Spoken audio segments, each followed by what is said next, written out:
잠시 후 Patient Session 2, Living and Coping with Lupus 세션이 시작됩니다. Patient Session 2, Living and Coping with Lupus is about to begin. Patient Session 2, Living and Coping with Lupus 세션의 좌장, 충남의대 심승철 교수님과 한양의대 방소영 교수님을 환영해 주시기 바랍니다. Please welcome Professor 승철 심 of Chungnam National University and Professor 소영 방 of Hanyang University, the chairs of this session.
지금부터 So from now on, we are going to begin the session.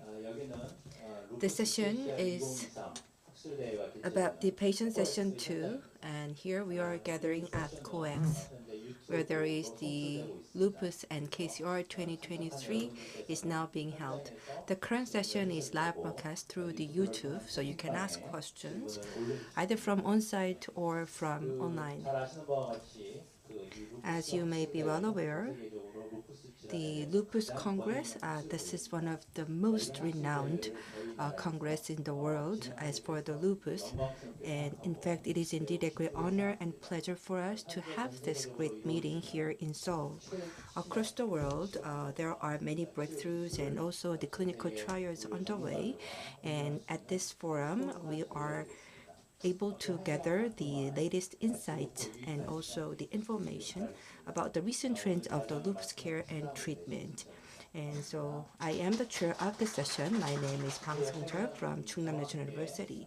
And next to me is the co-chair of this session, Professor Bang So-young of Hanyang University.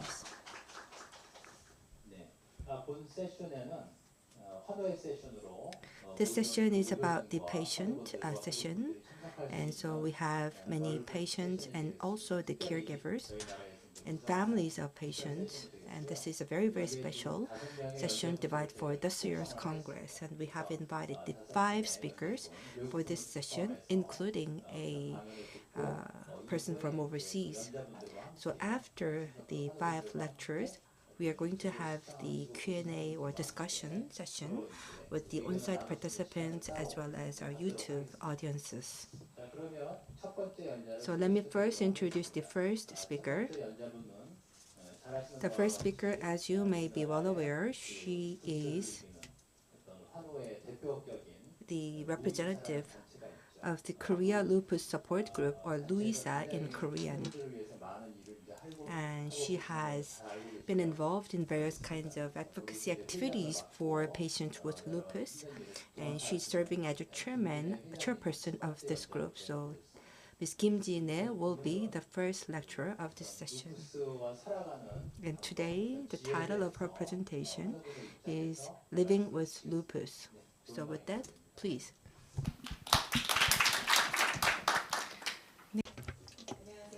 Good afternoon, ladies and gentlemen. I am Jin-hae Kim from Korea Lupus Support Group, LUISA, which is an incorporated organization. It's been quite a time since we last met in person. For a very long time, I've known some of you, but I also see new faces today. And I'm quite embarrassed to give a lecture in front of you, but I will try to relax and think of it as a counseling that I provide every day. So to introduce myself briefly, I am called a Manager Kim at Korea Lupus Support Group because it's been about 17 years since I've been working at the Korea Lupus Support Group. I've been counseling with the patients of the support group. We've shared our laughters and we've shared our sorrows as well. So we have shared the good news and the bad news. And so those of me who know me call me Manager Kim. So I would also like to ask you to call me Manager Kim. Please do not call me President Kim. Please feel free to call me Manager Kim. So today, I've been thinking about what you would like to hear from Manager Kim. I believe that you will be pretty much single-minded, however, which is, how can my lupus get better? I'm sure this is on the top of mind for all of you. When I provide counseling with the patients, this is the very first question they ask me. So, based on my experience of providing counseling for lupus for 17 years, and also based on my 17 years of experience as a lupus patient myself, I would like to talk about how my lupus or your lupus can get better.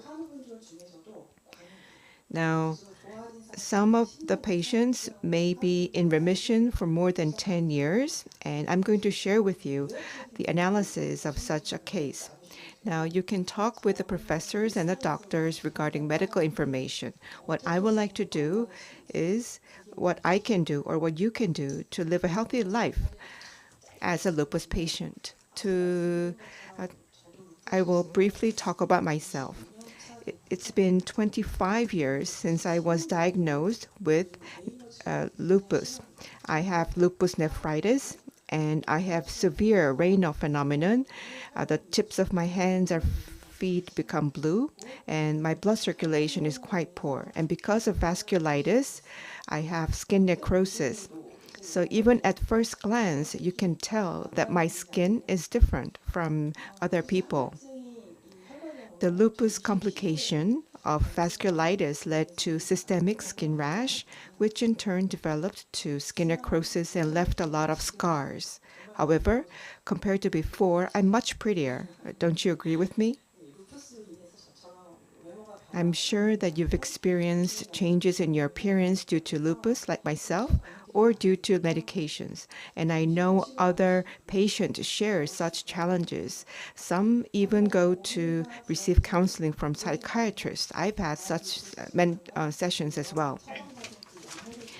Now, the lupus itself and the medications that we're prescribed are very complicated, and I think our concerns arise because we don't know enough about our disease and medication. So the first thing to do to get better in terms of your lupus is to know accurately about the symptoms of your lupus and the medications that you're taking. It's not so much about the lab findings, but when you talk with your attending physician at the outpatient clinic, you should ask what he is focusing on. For example, I have lupus nephritis, so then based on my proteinuria level, then my physician will give me a diagnosis of my situation or state. So 10 years ago, I had very severe proteinuria, and I asked him how worse my vasculitis will grow or my lupus nephritis will grow. And also, I asked the professor about the dose escalation or dose reduction. So it's very short. I only have about 1 minute with the doctor at the outpatient clinic. So don't waste that time. Please write down the questions you'd like to ask and make sure that you get to responses for all of them. If I ask something, then the doctor says, it's because of your disease, lupus. You have to dig deeper. You have to chase him down and get specific answers from him. There are some doctors that are not very friendly in terms of giving answers. I apologize to that professor, but I advise you to find another doctor. Because there are many doctors who would like to describe, but it's just that the patients don't give the doctors to give descriptions or explanations. So write down the key questions and make the most of the time that you have with your doctor when you see him at the outpatient clinic. So some time ago, I had very bad headache, which is common in lupus patients. After about 5 p.m., I have a lot of pain in the back of my head and down to my neck, nape. So I think it's about every other day that I have very bad headache. I wrote that down in my diary, the time of the onset of headache and the site of pain. I've been keeping notes for about 1 month. When I went to visit my neurologist, I gave him a summary of my condition. So if I didn't give him information, he would have prescribed me simple medications for migraines. But this time it was different. He says that I was overloaded or I had some extra stress on the joining area between the head and my nape. And so he suggested that I do some cold pack or warm packs on that site. And I did so for about 1 month and my headache went away. So what I learned from this experience is that the symptoms and the reasons for the development of those symptoms need to be understood. You need to have a good understanding of those. What do you do when you receive the prescription form from the hospital? Do you rip it up? Please don't. You should store it, or you should take photo of it with your mobile phone. Yesterday, the professor mentioned this in his lecture. So we might just go to the local clinic to get cold medications, or we could visit the local clinic for other purposes. And you can't remember by heart all of the drugs that you're taking. So keep it in a written form. And sometimes it's helpful if you search the internet for the efficacy of those drugs. You have to have an understanding of the efficacy when you take the drug. But the first thing that human beings do, I don't know why, is to search for side effects if you're taking a medication. But searching for a side effect really doesn't help, because the more you know about the possible side effects, the more you don't want to take that drug. So I was prescribed a new medication some time ago, and by chance, I read the patient insert or product information, and I read about the side effects. And it says, don't take this medication if you have lupus nephritis. And I was shocked, so I went to my OPD the next day. I showed that to my doctor and said, Doctor, I think you prescribed the wrong medication for me. I don't think I should take it. And then he was looking at me for a long time, and then he took out something from the drawers. There are 3 other medications like this which you're already taking. However, if you weigh the risks and benefits of the medications you're taking, the benefits outweigh the risk, which is why I prescribe those drugs. Since then, I've been trusting my physician and very regularly taking my medications. So keep notes of these, your symptoms, and also the medications you're taking whenever you go to see the doctor. And I really recommend strongly that you keep these in written forms, because then you will know whether you're in the active state or whether you have entered remission. Then you will find that your concerns will go away. When are you most anxious? Because you can never tell in advance when you will have a flare. So such anxiety will go away if you know accurately about your symptoms and if you have confidence that you're getting the optimal treatment. So my voice is shaking a little bit because I'm standing in front of a podium for the first time since quite a long time. So please bear with me. Now, what should I do next? So write down your daily schedules. So go back home and write down what you do routinely on any day. When you wake up, when you take meals, when you go to work, when you study, when you work out. So if you write down how you spend the time during the day, you will have a lot of insights, and then you'll be further motivated. You will feel that you need to make a change and improve. But what is most important here is that you cannot change everything all at once. You should start little. So you have to start with what you can do first. Let's say that you have very regular sleeping patterns. If you don't have insomnia or sleeping disturbance, or if you do have such issues, you should create your sleeping routine. And there might be those of you who take 3 square meals a day on the fixed time, and then you can take your medications regularly as well. So you should make routines out of everything you do every day. Then your biorhythm will reach a balance. This is very important, but it's not easy. So what I do is I set alarms on my mobile phones. So I have to force myself to make the changes. But some people are too ambitious. Their phone is ringing all the time. They set alarm for medication, alarm for lunch, alarm for exercise. So if you set too many alarms, you get tired of it very easily and you don't want to do that anymore. When you feel like that, call me. Pick up the phone, call me at Louisa, and I will give you advices that will get you motivated again. So this is the example of my daily routine. So I didn't write down details, but this is the overall view. So there's the meal times and medication taking times and workout times. So what's important here is that I do these exercises or activities very regularly. And secondly, I try to go to bed around 11 p.m. if possible. And so I try to get deep sleep between 11 p.m. and 2 a.m. I read in a book that between 11 p.m. and 2 a.m., our bodies release hormones that regulate our immune system. So try to be asleep between 11 p.m. and 2 a.m. That will be helpful. And I read this from a book. I'm not sure whether this is medically justified, but I benefited from that. I try sleeping very deeply between those hours, and I received a lot of benefit.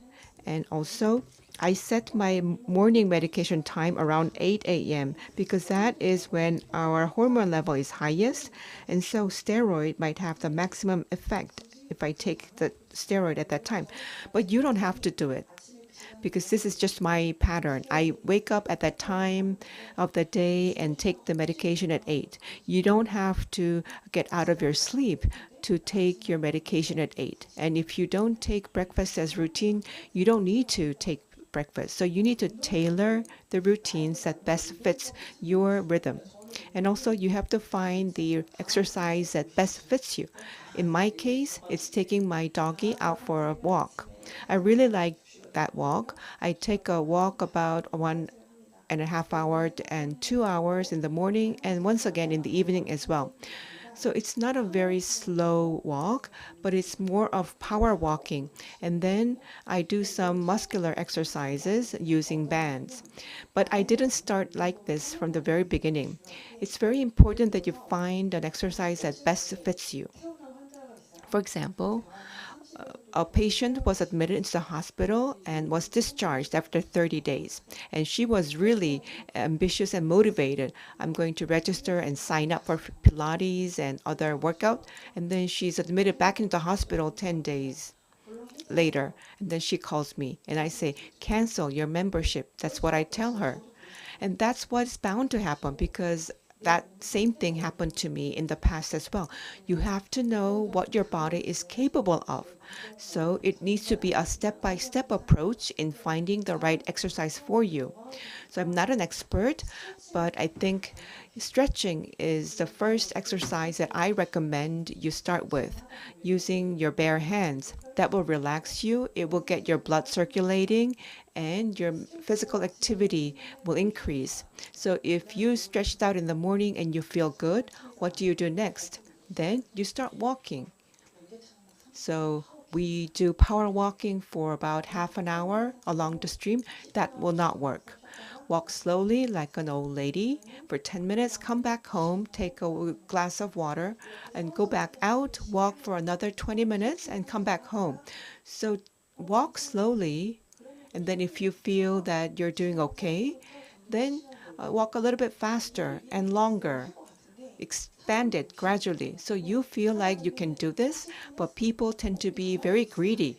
And so you've walked for 10 minutes and you feel like you can walk much more. But then you start out walking, but then you can't make it all the way back to home. So you have to take a cab back home sometimes because you were overly ambitious.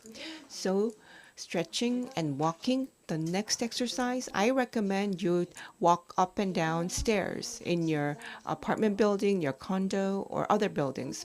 So if it's too difficult, walk up 3 flights of stairs without stopping and then stop. So I recommend that you walk the 3 multiples at one time and then rest. So walk up 3 flights of stairs, stop. Walk up another 3 flights of stairs and then stop. So you gradually increase your physical strength.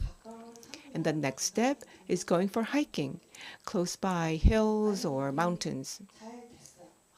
And so if those all worked out for you, then now you can start spending money. You can sign up for yoga, for personal training, or for Pilates. And you have to communicate to your coaches and your teachers about your condition. So this is the condition that I have, but I really want to work out. I also received a lot of PT sessions, but when I took a lot of high-dose steroids, I had some inflammation in my muscles, myositis, and I couldn't move at all, and I was taken to the ER. So less is more all the time. But it's not a wrong ambition or greed because you want to be healthy. So you're working to get healthier. So it's not wrong, but it's just that your ambition outpaced the condition of your body. And also, I want you to plan looking forward 3 years down the road. So when patients get diagnosed first and call us to get counseling, I give them some advice and tell them you have to make the effort for 3 years to have the next decade in a better state. So I tell them that I do case analyses myself for the patients, and this is something I can tell you because it is backed up by evidence. So please don't plan for 1 year or 2 years. Give yourself some time, 3 years. So you need to build in a pattern into yourself over that period of time. Some people might perform better and complete their routine in 1 year, but then it goes back to the original place, like yo-yo when you do a diet. So you try again and again and again, and afterwards you have to reach a balance in your body in order to make your immune system healthy. Actually, however, I'm quite a big girl, so I gained more than 25 kilograms because I took a lot of high-dose steroids.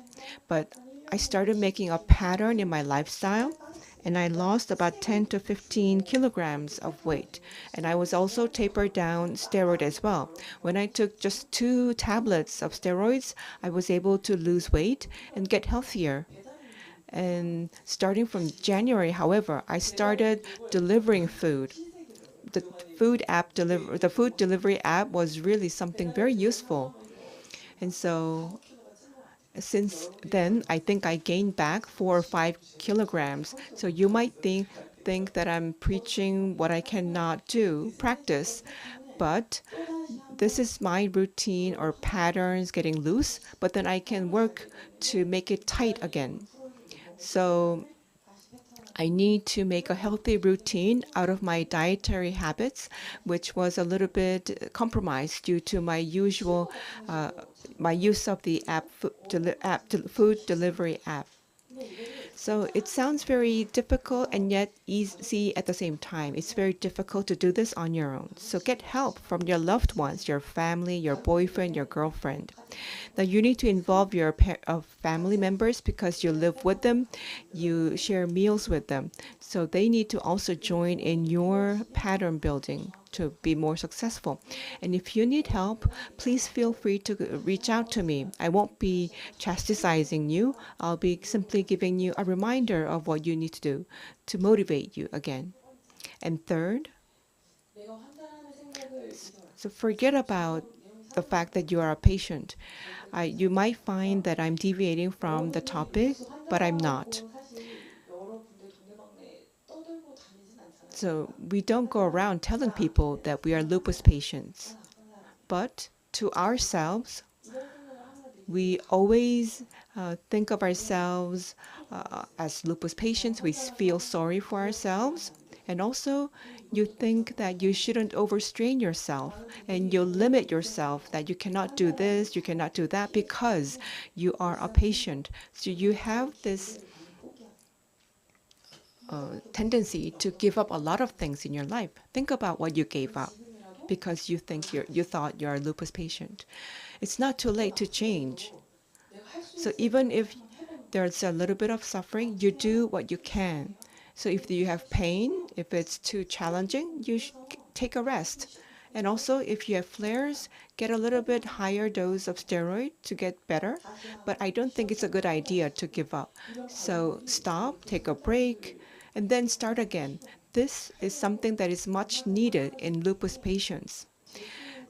So I recently talked to a patient who tried for 4 years to get into the college, and now she is in the college at 25 years of age, and she's been in college for 5 years.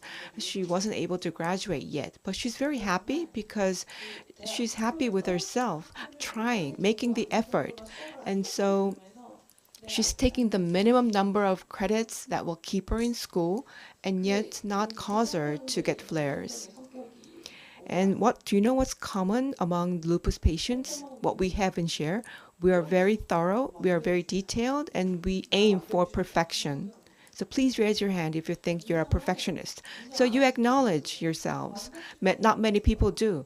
What are perfectionists like? If they get a hold on something, then they have to see it through. And you have to be better than others. This is really funny because if you look at the young children with lupus, all of them have been the president of the school council at one time or other. So I don't know whether it's a complaint or if they're being proud of their children, but the mothers tell me that these children have been student council presidents at one time or other. So don't try to limit yourself because you're a lupus patient. You should challenge yourself and do things even if you are a lupus patient. And lupus does fluctuate. There are ebb and flow. So even if you have high disease activity, it will get better with time. It's not always bad. If you get treatment, you will get better soon. Now, disease is there to be improved, so don't be too worried. So this is my case. So there is something that I want to do. I want to be a baker. And people ask me, why do you want to be a baker all of a sudden? But many of the lupus patients really crave bread and rice cakes. But because of the gluten in the wheat flour can lead to or activate lupus further. So even though we really love bread, we can't eat much of it. So I thought about making healthy bread that even lupus patients can eat. So since 3 years ago, I've been learning about baking from the patisserie in France and other countries. And I find that there are a lot of wheat flour ingredients that are not harmful for lupus patients and that are healthy. So I'm still learning and I'm baking samples, but there's an issue. As you can see, my physical strength is drained after I do my first fermentation. I have to go to sleep. So what should I do? I should do some cardios and build my muscle to increase my physical strength. So as you can see, I work out in the morning and in the evening. The reason why I work out twice a day is because I do cardio and muscular exercises as well. So it's part of my pattern or lifestyle to build my physical strength. So my dream is to give information to the lupus patients about healthy food. I want to eat healthy and live healthy. So I keep saying that I'm going to continue baking a very delicious bread until I grow old and gray. What do you think is the key point? Old and gray. I'm 46 years old right now, quite old, you would say. And it would take about 30 or 40 for me until I become a grandmother, old and gray. And I'm going to continue baking till I become that old lady. Even though lupus is in my way, I will fall, but I will get up back again because I have a clear goal that I want to achieve. So I talked about 3 main points. Those of you here on site or those who are joining us online might be suffering because of fever with unknown cause, and you are suffering from a lot of pain, and you might not relate to what I'm saying at the moment. However, when your symptoms subside and you feel better, please sit down in a quiet space and think about what I'm telling you now. These 3 points. Many patients ask me, what should I eat? What exercise should I do? Which doctor should I see? Will I be able to get married? Will I be able to have kids? Until how long should I have to take medications? So I give a lot of different counselings. But before you ask others, you should ask yourself what you're doing to care for yourself. You should do a deep soul searching, look inside yourself and self-introspect, and think about when your symptoms get better. What kind of events led to improvement of your symptoms? You should pay attention. Now, lastly, I'd like to talk about an interview I did with a journalist. This journalist asked me how or what is the quality of life like for a lupus patient. Now, I ask you the same question. What is the quality of life for you?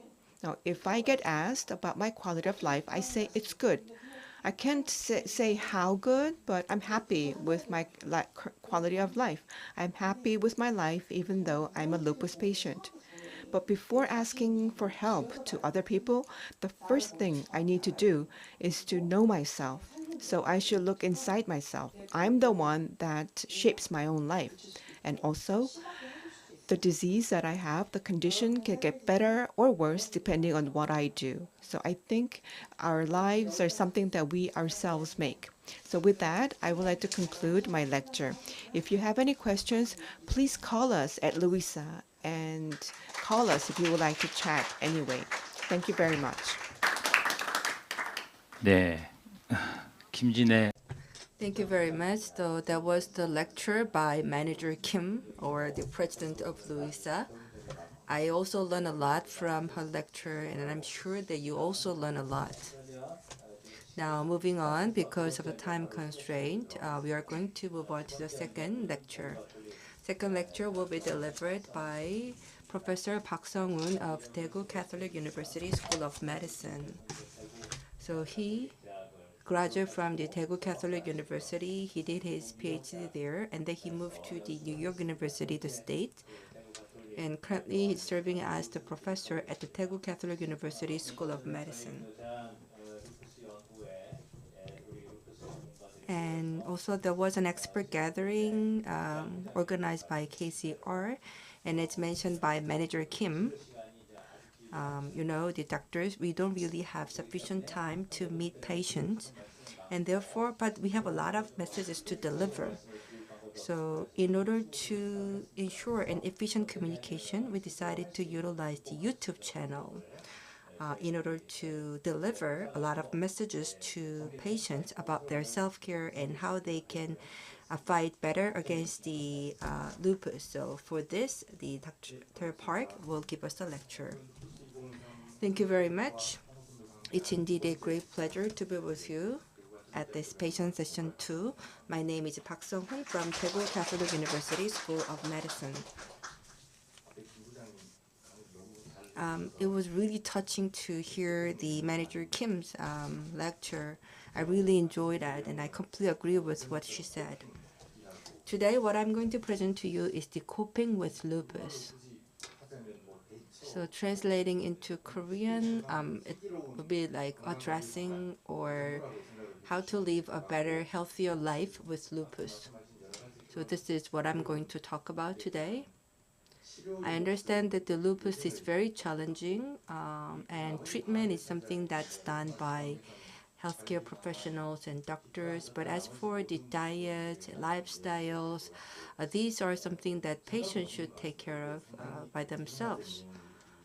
And there is no one-size-fits-all solution. The solution should be customized for each individual situation. So let me start. The modern medical science has been developed with the focus on a certain organ. So for example, like the doctors in CV, they always study the cardiovascular diseases. And also there is a nephritis or so there are different specialties. However, the lupus, you see that it's a systemic chronic autoimmune disease that affects all organs of our body. So that's why it's very difficult to manage and control lupus. So lupus, it's a very challenging medical condition for rheumatologists.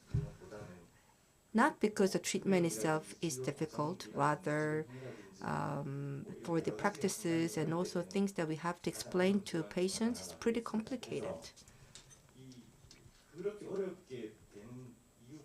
And one of the reasons that make this disease complicated is because there are too many underlying reasons that trigger the disease. For example, like the blocking of the blood vessel, then this will lead to the myocardial infarction. So the mechanism is pretty simple, but the lupus, it's a very multifactorial disease that involves genes and also the environmental factors. So even for genetics, not just one gene, rather various genes are involved for the triggering of lupus.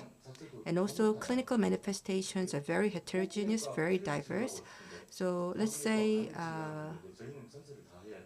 for like the respiratory doctors, they only look at the respiratory symptoms. However, we have to evaluate and treat the whole body conditions. And because of these heterogeneous manifestations, patients have to get evaluations, various evaluations, and also depending on the invasion level, the severity of the disease can be very different as well. So for example, like the same lupus patients, for some people, they have very okay life, but also we have people who suffer greatly from severe lupus and some people die. So the lupus has a very wide spectrum of the disease in terms of the severity of the disease, and therefore it is actually very difficult for us to customize the care for patients. Of course, we have to do that, but in reality, especially given a very overly stressful medical and healthcare settings, it's very difficult to provide a tailored approach and treatment to patients. I wonder whether you participated in the Alliance session, but we talked about the shared decision-making process there. In other words, the patients and physicians should communicate each other and share their views to make shared informed decisions. I don't know whether it's a right analogy, but if your hand is broken, then you have to go through surgery. And that doesn't require a long, prolonged communication, but the lupus is a different disease. So patients should have understanding on lupus, what lupus is, what their conditions are, how their progresses will be made, and also how the disease will be unfolded. And I have been involved in the KCR for a long time, but I realized that somehow we have overlooked the importance of patient education. So here you can see the introduction of the lupus. So lupus is a autoimmune disease. As mentioned by Professor So yesterday, the immunity in the lupus patients, they attack their own bodies. So various attacking could occur in various organs. So if they invade into skins, then it will lead to skin disease. If they attack lung, then lung disease will be caused. And also depending on the organs that they are invaded, the severity level could be different. I'm not saying that skin is not important. Of course, it's an outward manifestation, and therefore controlling skin disease is very important, but it's not life-threatening. And so it's not as serious as the severe disease that could claim your life. And also another complication for the diagnosis and treatment is the unpredictability of the disease. So let's say that if your finger is broken and you get the surgery, then it is pretty straightforward that you can expect that things will get better and your bone will be recovered. But lupus is very different, that even for the patients who seem to be okay just a day ago, but then they are transferred to ER all of a sudden. Why? Because the lupus can be unfolded in a very predictable manner.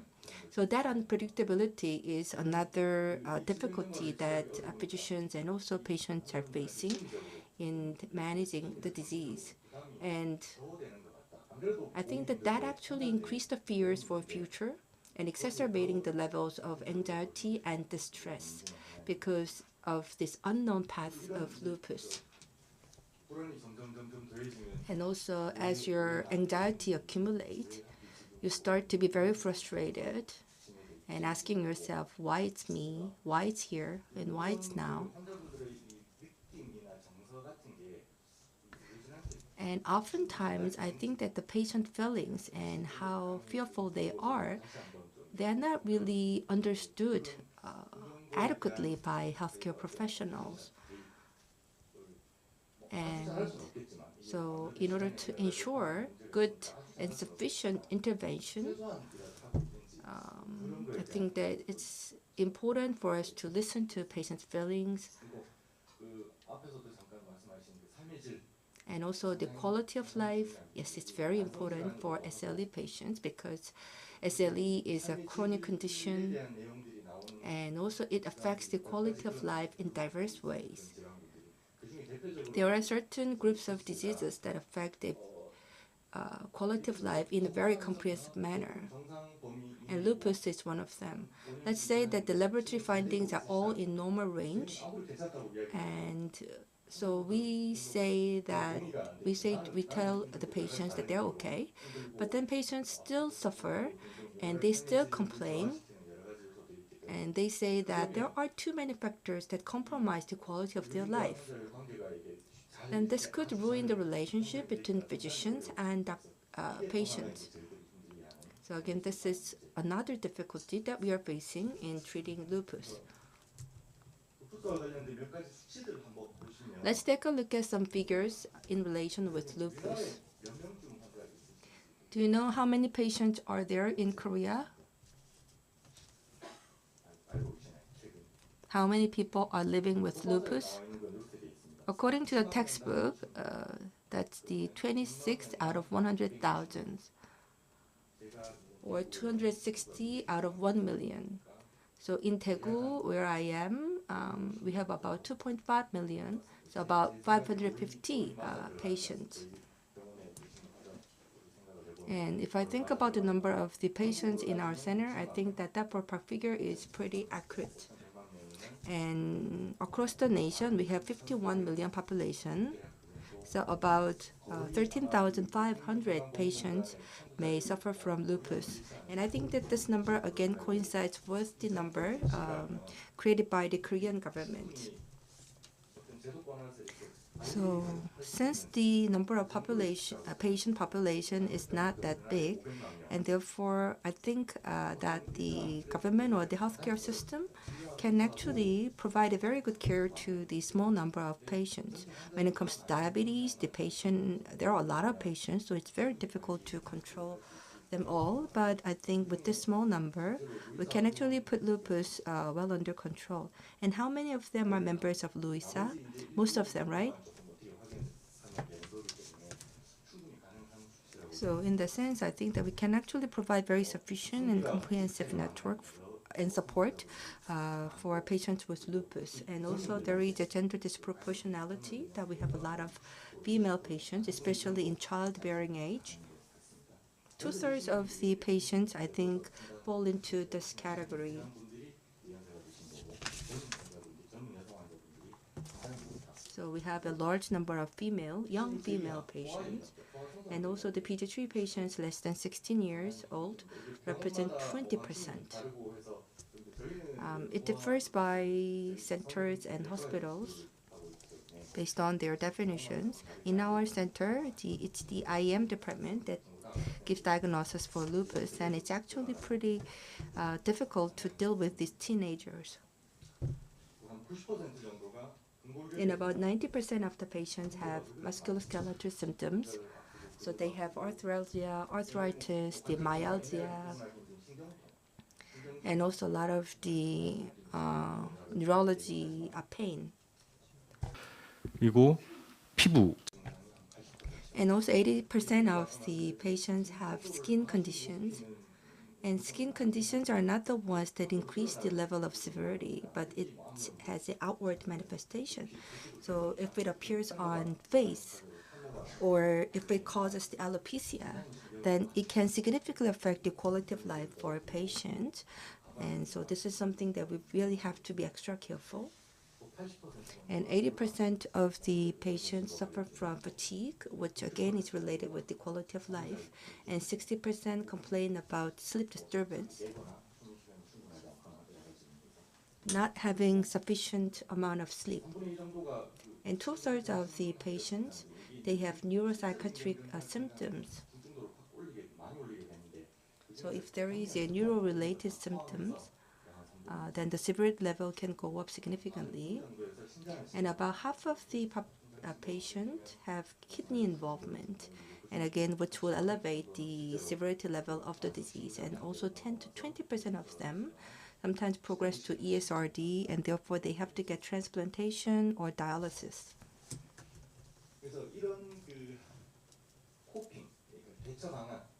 So how to cope with lupus? Or how we can still maintain healthy life despite lupus. So there are several groups of strategies. And according to the definition, coping means the constantly evolving cognitive and behavioral efforts to manage specific problems. And here you can see several coping strategies. So the first one is with approach versus avoidance. Avoidance means that you try to keep yourself at bay,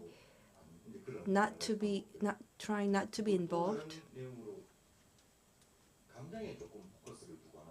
Or the coping strategies can be either the emotion focused or problem solving focused strategies. But if you focus too much on emotional care, then I think that this could lead to another type of stress, and therefore you shouldn't focus too much on your emotion.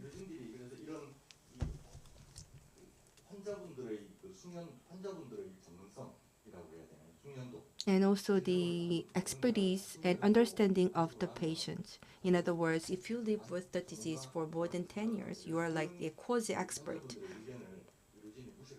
And so the doctor should not ignore the patient's opinions who or their understandings who are almost like quasi-experts.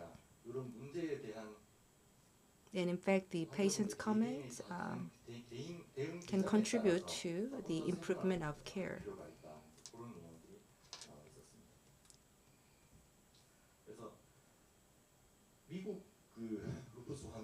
And the U.S. Lupus support patient group, they actually published this kind of educational material, and this is their suggestion for lupus patients.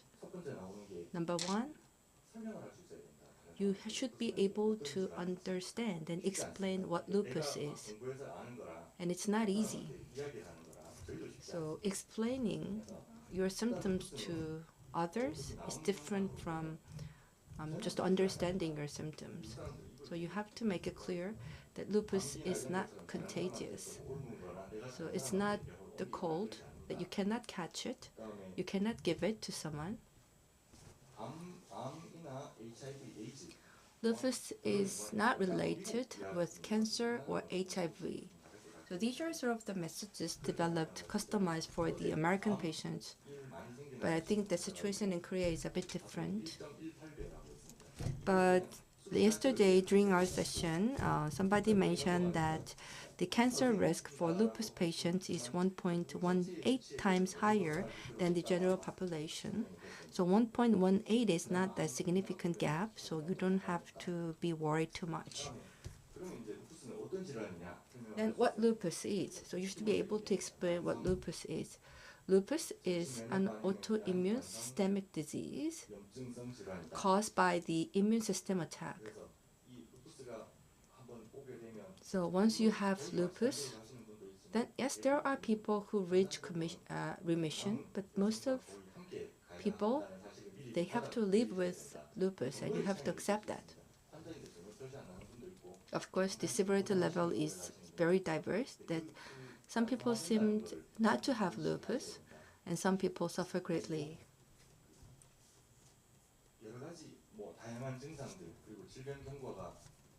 And also the disease progression and symptoms can be very heterogeneous. And the second message that they talk about is to make adjustment as a family and educate your family, because it's a chronic condition, but with a lot of invisible signs and symptoms. And therefore, although you are suffering a lot, but your family members may not understand that fully.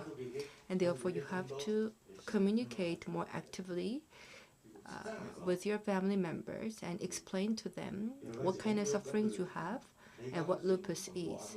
And also in the workplace, you have to manage your work with.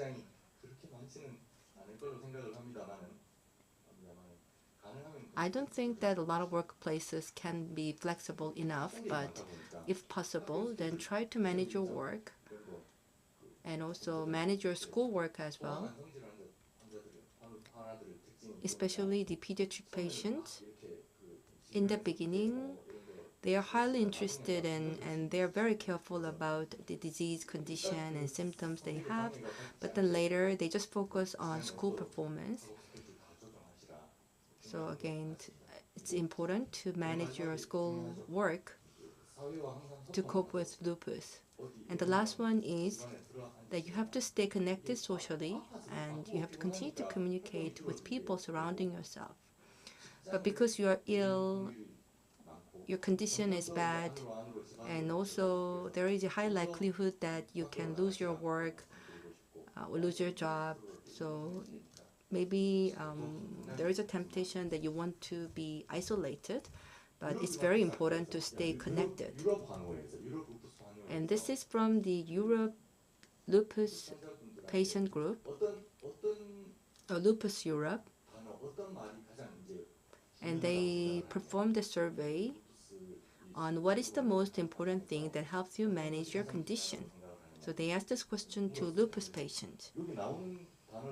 And these are the words that they cited. For example, social support, including family, friends, love, doctors, spouses. And the second is the positive attitude. I don't know why pain is here, but anyway, think positively, act positively. And the third is the healthy habits, so exercise, work, diets, nutrition. And the fourth is to avoid avoid stress. And fifth is to have trust in the HCCPs and doctors. So I think that we physicians have to bear these points in mind when meeting patients. And I think the video is much better than textbook for education. So Korean doctors, we come together and work together to create the video for lupus patients. So let us watch.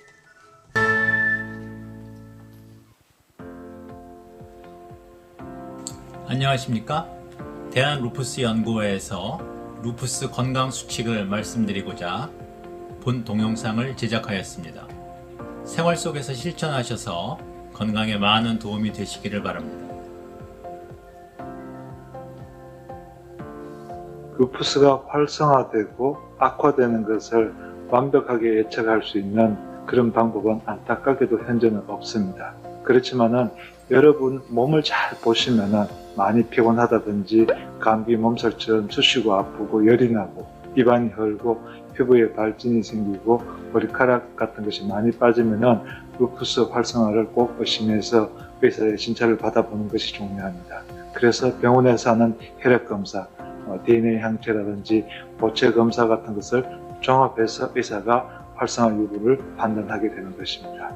그렇기 때문에 여러분들이 주기적으로 병원에 진찰을 받는 것은 무엇보다도 중요합니다. 그리고 다행인 것은 최근에 여러 가지 발달된 연구 기법, 유전체라든지 단일세포 분석 방법 등을 이용해서 이런 활성화를 아주 정확하게 예측할 수 있는 바이오마커에 대한 연구가 많이 이루어지고 있어서 다행으로 생각을 합니다. 안녕하십니까. 전남대병원 류마티스 내과 이순석 교수입니다. 루푸스 환자분들은 햇볕에 이렇게 많이 노출이 되게 되면 기존에 있는 발진이 악화되거나 새로운 발진이 생기는 경우가 많습니다. 그래서 가급적이면은 햇볕이 이렇게 쨍쨍한 낮 시간에 활동을 하시는 것보다는 오후에, 그래서 그림자의 크기가 자기 키보다 클 때 이렇게 활동하시는 것이 권장된다고 할 수 있겠습니다. 낮에 활동을 하셔야 된다면 자외선 차단 크림을 반드시 바르시고요. 특히 SPF 지수가 30이 넘는 자외선 크림을 사용을 하시는 것이 중요하다고 하겠습니다. 루푸스 환자에서 도움이 되는 특별한 식단은 존재하지 않지만 진단 후 수년씩 치료 기간이 길어지는 경우가 많고 때때로 입원 치료가 필요하거나 강한 면역 조절제를 투여하는 경우가 있으므로 신선한 채소와 과일, 단백질로 구성된 균형 잡힌 식단으로 건강한 신체 상태를 유지하는 것이 중요합니다. 골다공증을 예방하고 뼈 건강을 유지하기 위해 시금치, 케일과 같은 신선 야채와 우유, 요거트 등의 유제품을 섭취하는 것이 좋고 약재 형태로 된 칼슘과 비타민 D의 보충이 필요한 경우도 있습니다. 고혈압, 과체중, 심혈관계 질환의 예방과 꾸준한 관리가 필요합니다. 과도한 나트륨의 섭취를 줄이고 동물성 육류나 유제품의 많은 포화지방산을 줄이기 위해 올리브오일로 요리를 한다거나 저지방 우유, 요거트를 섭취할 수 있겠습니다. 또한 당분의 섭취를 줄이기 위해 가당 탄산음료를 줄이고 아이스크림이나 케이크 대신 과일 디저트를 먹는 것이 좋겠습니다. 다만 개별 환자의 상태에 따라 식이 조절의 범위가 달라질 수 있으니 담당 의료진과 충분히 상의하실 것을 권합니다.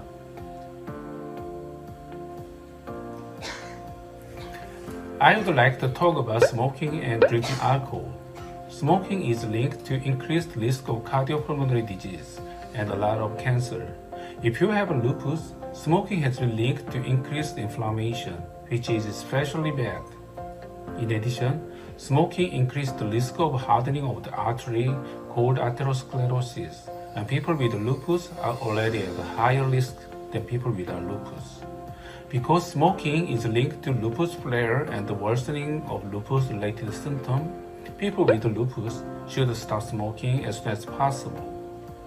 Drinking alcohol responsibly is usually not a problem for people with lupus, but there are some situations in which you need to use extra caution. Alcohol can interfere with some drugs used to treat lupus, such as methotrexate. It may be less effective if you drink alcohol beverage. If you take an ibuprofen, the risk of stomach upset and ulcer bleeding may increase with alcohol use.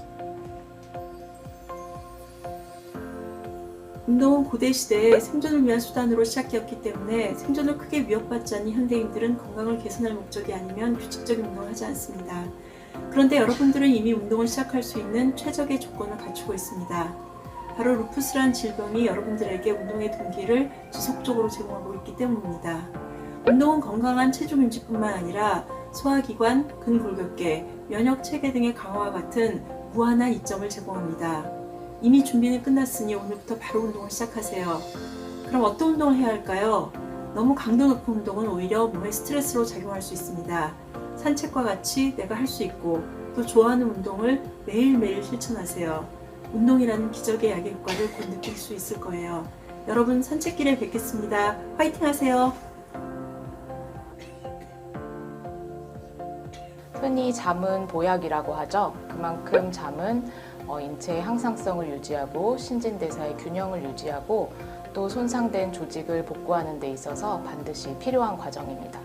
루푸스 환자를 비롯해서 류마티스 질환을 갖고 있는 분들에게는 수면 장애가 비교적 흔하게 나타나는데요.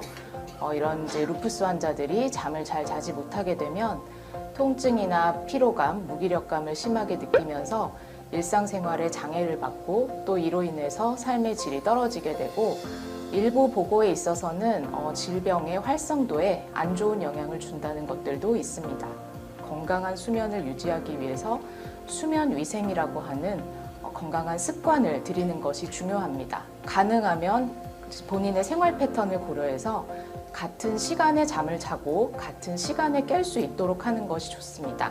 가벼운 스트레칭이나 가벼운 독서 그리고 명상 같은 본인의 패턴을 만드는 것이 도움이 될 수도 있겠습니다. 여러분들 모두 다 꿀잠 주무시기 바랍니다.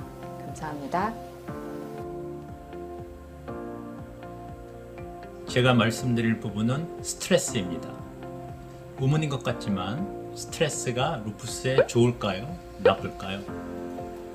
많은 연구에서 스트레스는 만성염증을 증가시킨다고 보고되었습니다. 한 예로 23년간 10만 명을 대상으로 한 연구에서 극심한 스트레스를 받은 사람들에게서 루푸스의 발생률이 높았습니다. 그러나 2시간 미만의 스트레스는 건강에 전혀 해가 없고 오히려 면역 유지에 도움이 된다고 보고되었습니다.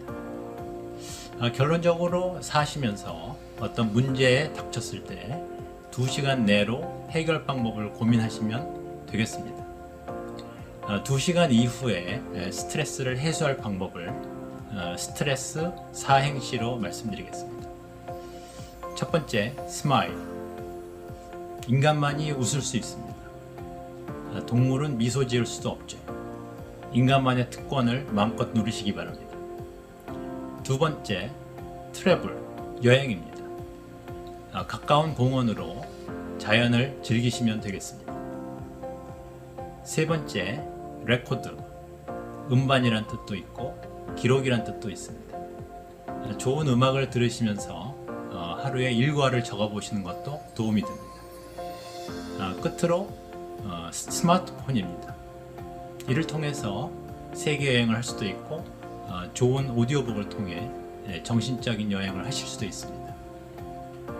스트레스 받으실 때마다 말씀드린 스트레스 4가지를 생각하셔서 건강한 2023년 한 해가 되기를 기원합니다. 대한 루푸스 연구회는 완치의 그날까지 늘 함께 하겠습니다. 화이팅!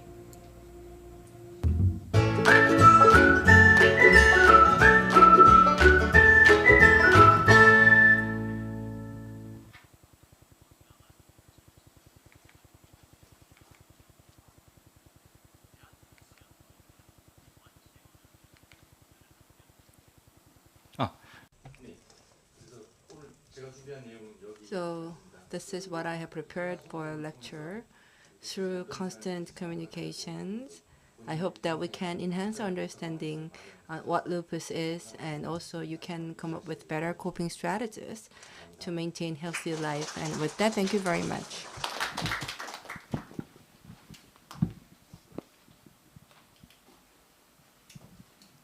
네, 실생활에 정말 So thank you for those very practical tips for everyday life.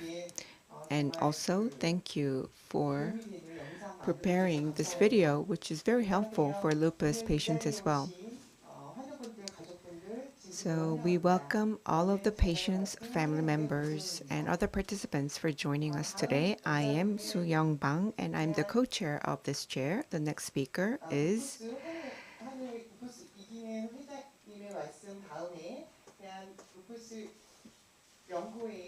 we're going to invite Professor Seung-cheol Shim from Chungnam National University, and as you're well aware, he has been involved in various researches and is an expert in rheumatoid lupus.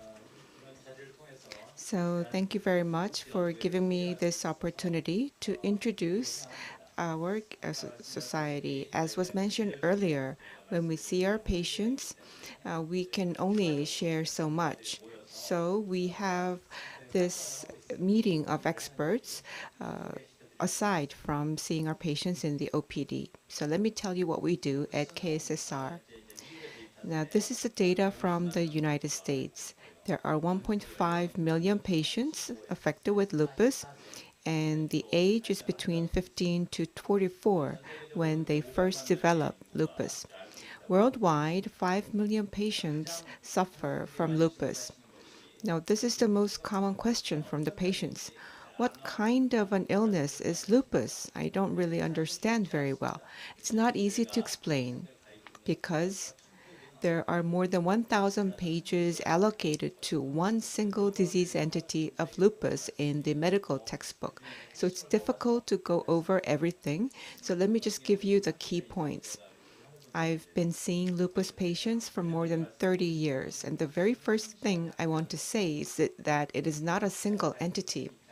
So even as a teacher of medical school students, I can say that each student is different, and the teachers customize teaching to students in regular schools as well. And likewise, for lupus, the doctors have to tailor treatment to individual patients. And when the patients discuss in the waiting room, they will find that each treatment regimen is different and perhaps be concerned that they're getting the wrong treatment, but that's not necessary.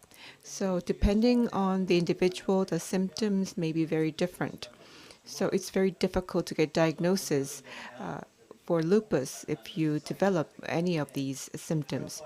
And also, you tend to visit different specialties before you finally get diagnosed with lupus.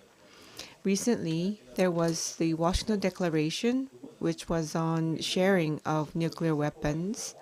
And in our body, we have cells, and cells have nucleus. And we call anti-nuclear antibodies the materials that attack the cell's nucleus. And lupus attacks the cell nucleus. Now, autoimmune diseases are categorized into two. One would be the organ-specific type of autoimmune. The other is non-organ specific, which is lupus. Depending on the individual, different organs may be involved. So we have to tailor our treatment to individual patients. So what kind of global efforts are taking place in order to overcome lupus?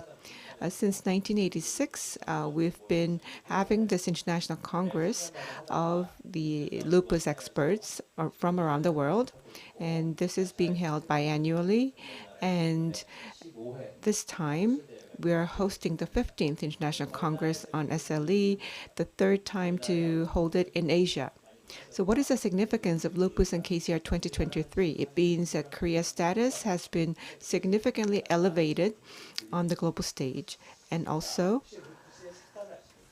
do you know the color that represents lupus?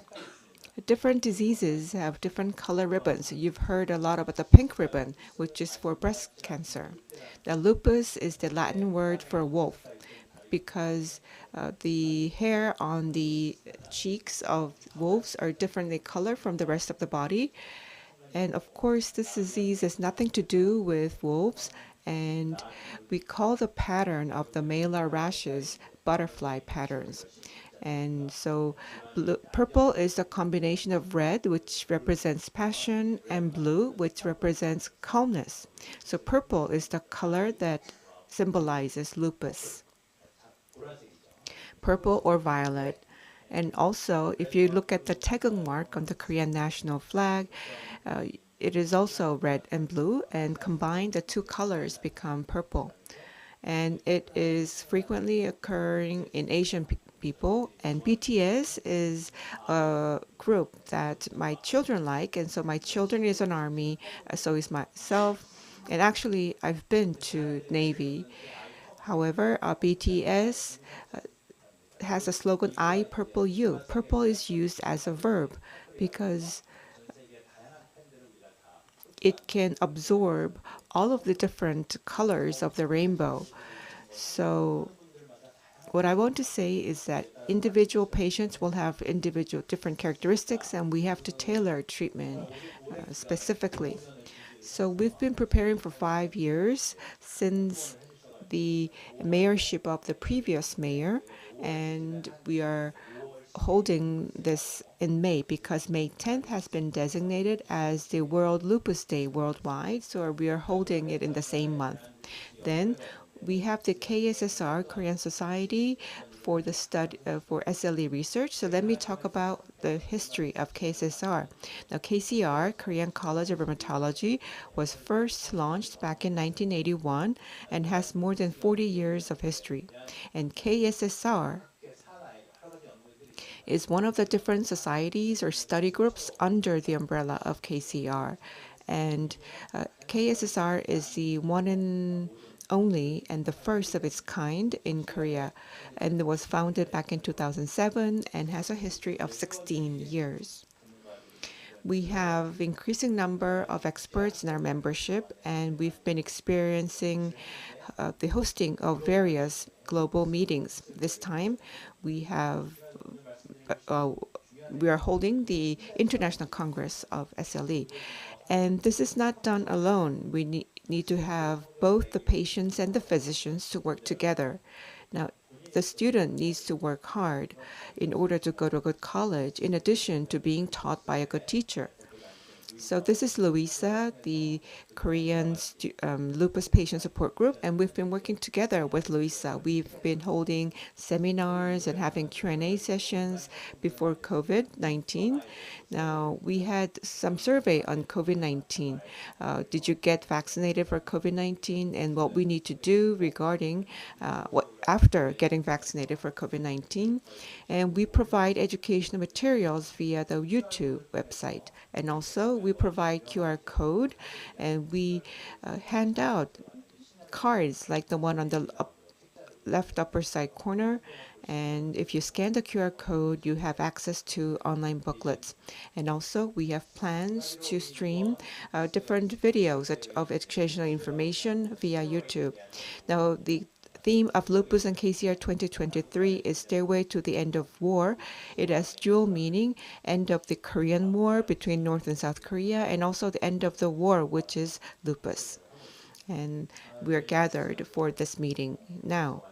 And KSSR will be with you all the way until the end of war. Thank you very much.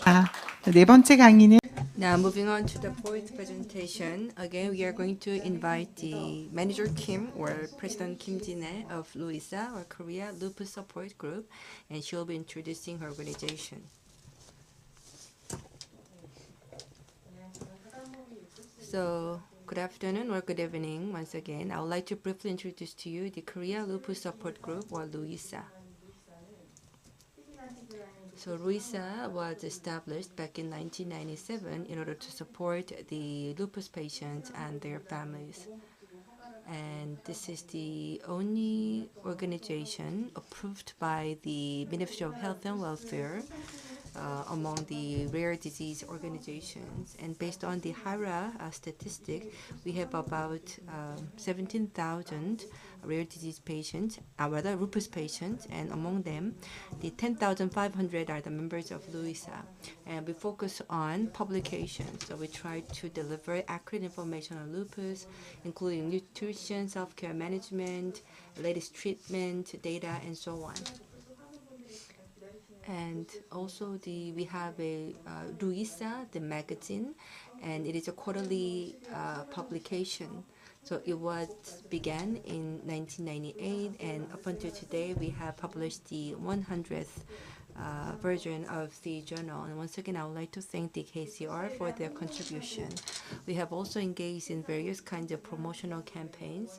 So starting from the 2009, especially celebrating the May 10th, the World Lupus Day, we have conducted the various street campaigns and also promotional events. And also for male lupus patients, we launched the signature collection campaign to introduce the exemption from military service for them. And also, in order to share the latest treatment data, we have organized the local lupus seminars every year in 14 localities across the country. And also, we provide the education on self-care and rehabilitation training for patients. And also, we have a very unique program called the Forest Healing Camp, and this is to improve immunity and also relieve your stress. And this is a very, very popular program among our members. We also have a LUISA patient support group meeting, and after the COVID-19, we have online virtual meetings.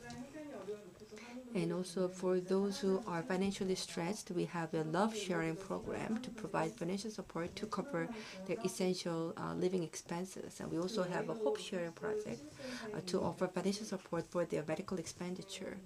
And also we have a mindful meditation practice, and also we have several other activities, but because of the COVID pandemic, these activities experienced some severe disruption, which is very unfortunate. But LUISA will continue to stand by the patient and provide the support for them. And with that, thank you very much. 좋은 소개 감사드립니다. 네. Thank you very much for the introduction of LUISA. So we look forward to your active participation and engagement. Next, we have a very special speaker from Indonesia. Please give her a big hand as I introduce her. The next speaker, who is Laniati Hamijoyo, who is a rheumatology consultant and internal medicine department at Padajaran, Bandung, Indonesia. Currently, she actively serves as member of several medical organizations such as co-opted member and the scientific committee of APLR, member of the HCL of APLR, and then they're involved in the APLC. So 인도네시아에서 오셨고요. 우리가 아시아 태평양 우리가 류마티스 학회가 있는데. So she's from Indonesia. She's the vice president of the IRA, and she's a member of APLAR, and she has traveled a long distance to give encouragement to the patients. Please give her a big hand. I would like to thank the committee to invite me to talk today, and I'm very honored to be here and also very impressed for the lecture of Manager Kim and also Professor Park. And for the next 10 minutes, I would like to introduce you about the APLAR SIG Patient Empowerment Project Introduction. So this is the outline. I would like to talk about the concept of patient empowerment, but you already all listened to the talk of Manager Kim and Professor Park, and it's also included there. But I would like to introduce this. So as Professor Park mentioned, that if you're sick, then you go to the doctor and doctor give you the medicine. It's like this, then you receive the medicine and you hope you get better. And your family support you for that at the time. But we know all the lupus is very long period disease. It's autoimmune with chronic. Chronic means maybe it takes a whole your life to get it with this. So this involves many organs in young women, as mentioned before, and So we need to cope with this, and then that's the name of a patient empowerment.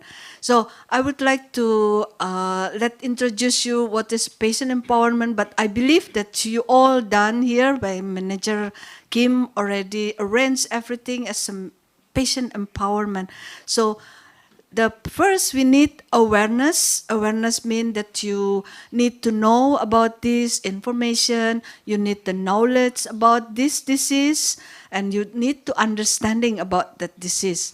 So after that, you engage with that, emotional support, accept that about the disease, and support with every surrounding, and finally to control the disease. So you have done it very well. Then it's very important that after you empower this kind of disease, you manage to control the emotional, social, cognitive, as well as to decide, sharing decision making with your own doctor. So this process takes time. When you first time diagnosed as lupus, maybe the word is like it's a kind of very bad news to hear that. But after you know about this disease, that it takes time to deal with it, then you come to a patient empowerment. So I would like to describe empowerment like this. So you are here, a patient, and you work together with your family to empower yourself, then get the knowledge, get involved with disease, know a lot about this disease, then you can work together with your doctor to sharing decision making of your own disease. The important thing, like if you get steroid, whenever like a Manager Kim say that you read a lot of side effect, then you stop it. It's not good to do that. So whenever you have a knowledge enough that you know this kind of disease, you know also the medicine, you know now that you cannot abruptly stop the steroid. So it could help you, but with side effect, but can manage it. So then after that, you can work together also with your doctor to let the policymaker in your own country to that provide the more medicine, and then to get the better outcome, so remission or even LLDAS, and also to work together with your doctor to prevent in one day, also with your family. So it's very important, the patient empowerment, that what you have done. So I would like to introduce you. We have the SLE SIG, the chaired by Professor Yoshia Tanaka from Japan, and also Professor Sisimok and Professor Sandra Navarra. And then we have 4 missions. One of them is a patient empowerment. So for this year, we make a theme for the APLAR World Lupus Day celebration. So why we choose the theme? Hope for the butterfly. You know butterfly, like a presenter a while ago, the butterfly represent lupus. Why is that? Maybe because of the malaras, looks like lupus. And we know the butterfly here, so many kind of butterfly, and then they have the many colors, like also lupus patients have many color, many kind of disease, but with the struggle from the earthly caterpillar, and you can also become a beautiful butterfly. I mean that you are lupus patient in with the struggle, with the help of other, then finally, you can also be a beautiful butterfly. That's why we get this theme of the World Lupus Day this year.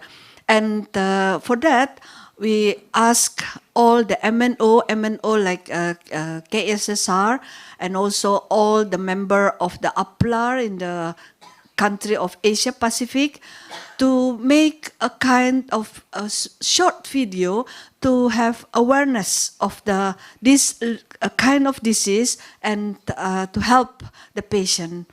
And for this, a lot of like you also in Korea has done a lot of activity. Then we ask all the MNO to make it in the video. So you can also visit the Uplar website, and you can also watch, including the video from KSSR, a very beautiful, a nice video, and all this show that how we care.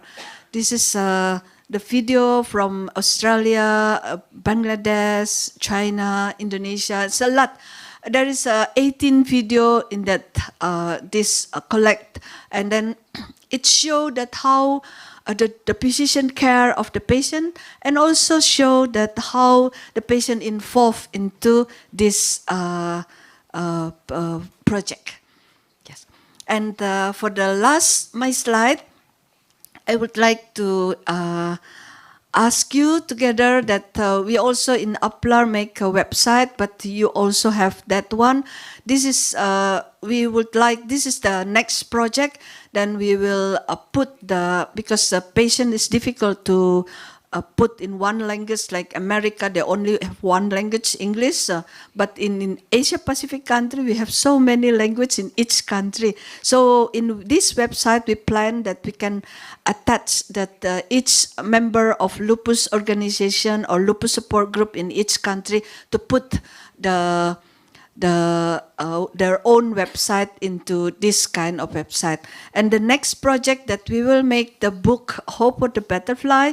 This is a storybook, like a storybook of the story of Manager Kim, how she deal with the lupus and the long way.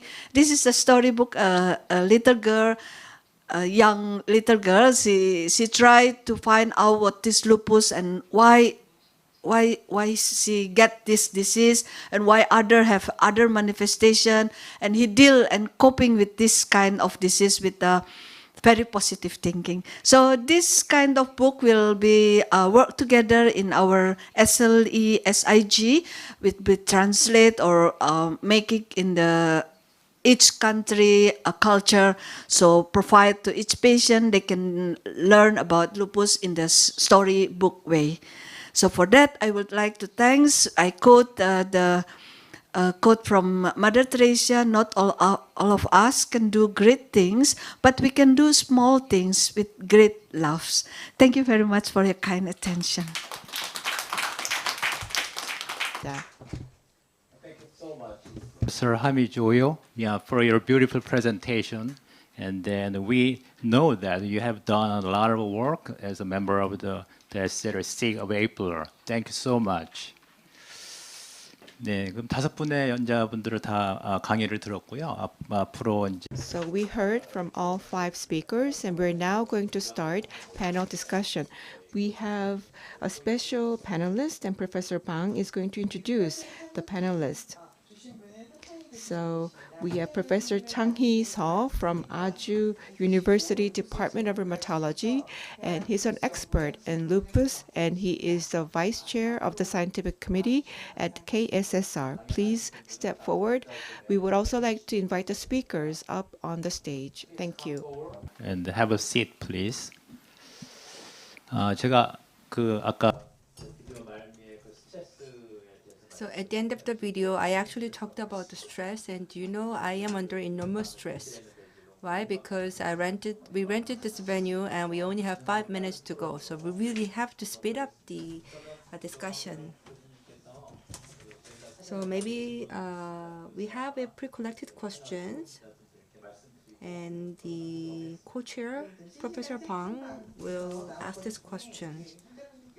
And I found that our online audiences are highly interested in diet. So I would like to ask a question to Professor Seo that what food is good for lupus patients?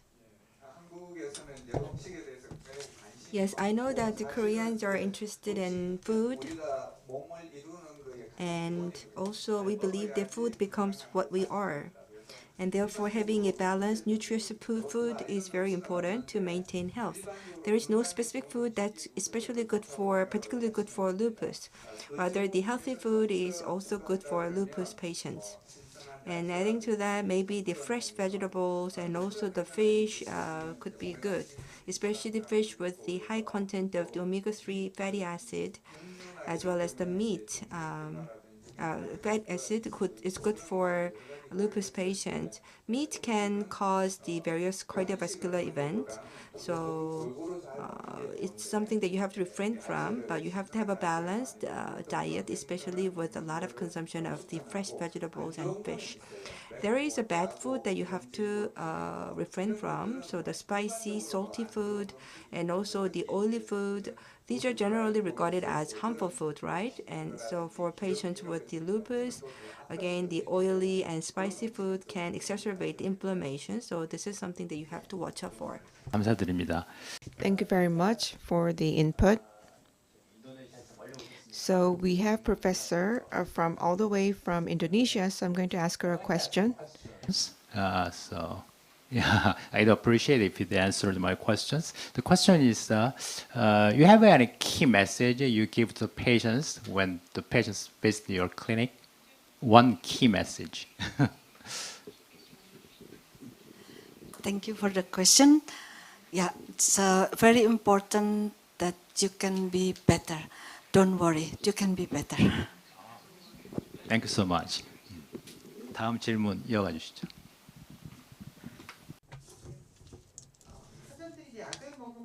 Now, patients who are taking medication, they are also concerned about side effects, especially because of the steroid. People are complaining about the weight increase.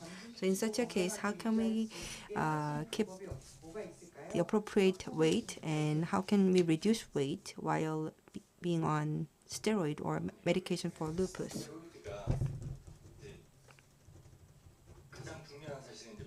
So steroid is a very important drug for immune control, and also it's economically viable and it has a great efficacy.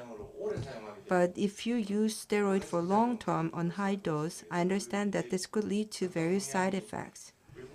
So the right doses for steroid is about 7.5 milligram, so 1.5 tablet for Westerners. But for Asians, they are smaller than Westerners, so usually one tablet is a daily doses. But if you consume more than that for more than 2 months, then you can develop various side effects. One of the most common side effects is the weight increase. So, and also we have a lot of female patients, young patients, and they're very concerned about weight, and they're very sensitive to that.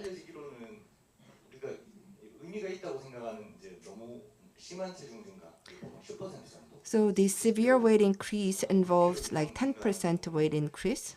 So for example, if you are 50 kilos and if you increase weight by 5 kilos, then that's severe.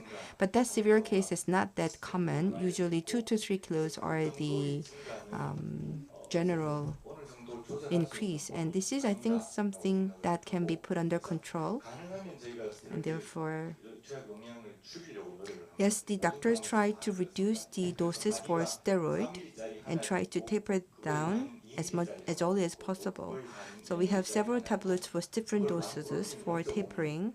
So we have a 1 milli tablet, and you can divide that into half, and you can take only 0.5 milligram per day. This is one way to reduce side effects. So for weight increase, don't be stressed too much. Yes, it can affect the fat composition, and also it can increase the liquid or in the body or fluid in the body. But I believe that you can easily return to your original body weight. 네. Thank you very much for the tips. So we have come to the end of our time. So the next time we have patient session, I'll try to secure some budget, even if I do have to invest in the stock exchange. So next, Manager Kim, your lecture was excellent, and I would like to invite her to give the final message to the patients. Yes, I'm a patient myself, and I think I don't dare dream of giving a message to you, the other patients, but what I do want to say is it's always the same. Disease is there to be treated, and you can do it. So if we work hard, it can get better. Thank you very much. So thank you very much for that message of hope. I will also cherish that message. So I'd like to thank the patients for joining us, as well as the speakers and panelists.